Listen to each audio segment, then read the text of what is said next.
Apa hukumnya wanita naik ojek drivernya laki-laki? Apa hukumnya wanita naik ojek yang drivernya laki-laki? Baik. Yang dilarang interaksi antara laki dan wanita yang bukan mahram apa saja, Pak? Satu, tidak boleh berkhalwat. Berkhalwat itu apa, Pak? Berduaan di tempat yang tertutup. Ya, misalnya di dalam rumah berduaan, di dalam mobil berduaan, sementara tempatnya tertutup, tidak bisa dilihat oleh orang lain. Seperti ini namanya apa? Berkhalwat. Satu ya. Yang kedua, bersentuhan fisik lawan jenis. Sudah? Seperti ini juga tidak boleh. Baik. Yang ketiga, ikhtilat. Jumlah perempuan banyak, laki-laki banyak, campur baur jadi satu kayak di pasar itu. Itu namanya ikhtilat. Walaupun terkadang ikhtilat ini tidak bisa dihindari karena kondisi tertentu, sehingga tidak mungkin tidak ikhtilat.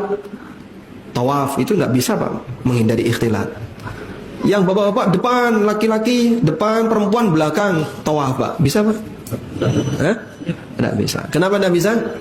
Sebab mereka tawaf sesuai dengan rombongan masing-masing, suami istri, suami istri, suami istri. Di Masjid Nabawi juga sama. Kalau sudah bubar sholat, saya ngalor ngidul, saya ngidul ngalor, ngetan ngulon, campur jadi satu, laki perempuan.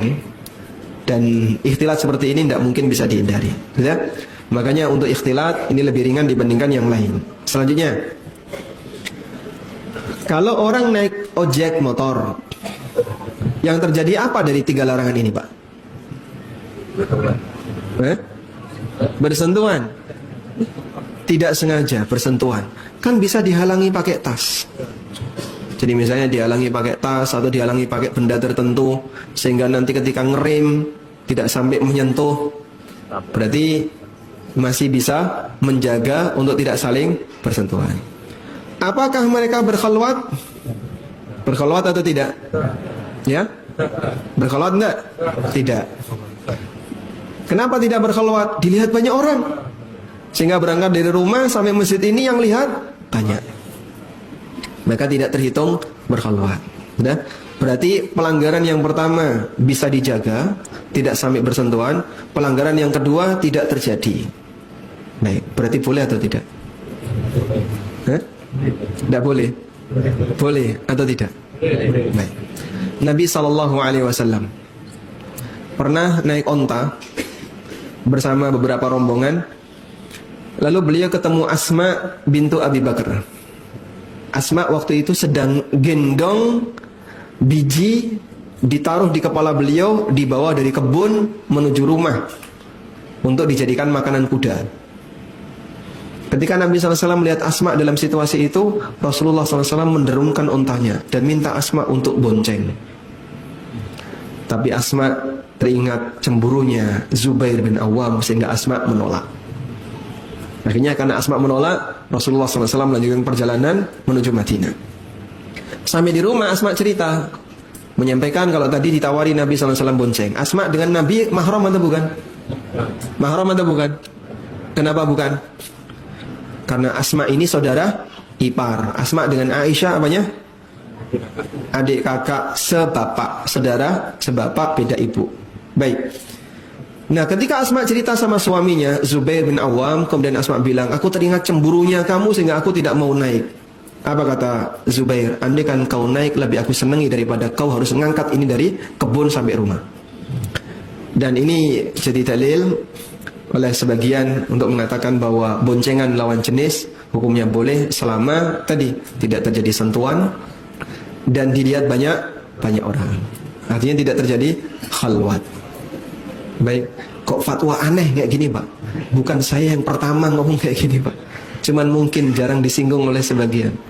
Yang pernah menyampaikan seperti ini Syekh Mustafa Al-Adawi.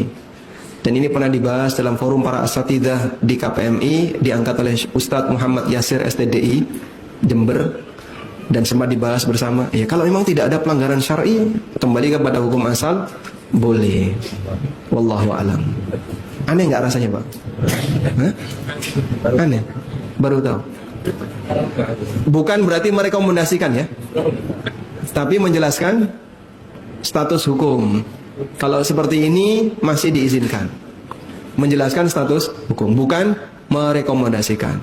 Baik, sekarang misalnya ada ibu-ibu berangkat dari rumah ke kajian, naik Grab mobil. Nah, cuman berdua, driver dan seorang ibu. Tertutup kacanya, boleh? Tidak boleh. Solusinya gimana Pak? Buka jendelanya. Gak pakai AC, angin jendela Pak. Karena kalau Anda tutup jendelanya, maka khalwat. Apalagi kaca mobil di Indonesia itu agak gelap. Beda kalau yang di Arab kan tidak boleh terlalu gelap, maksimal sekian persen. Kalau di tempat kita sampai gelap gulita, nggak kelihatan luar dalam ya. Jadi seperti ini tidak boleh karena dia berkhalwat. Maka solusinya adalah buka kaca agar dia kelihatan dari luar. Wallahu a'lam. Ya? Kalau ada tambahan satu orang tidak masalah. Ya. Sehingga naik angkot itu boleh. Kan banyak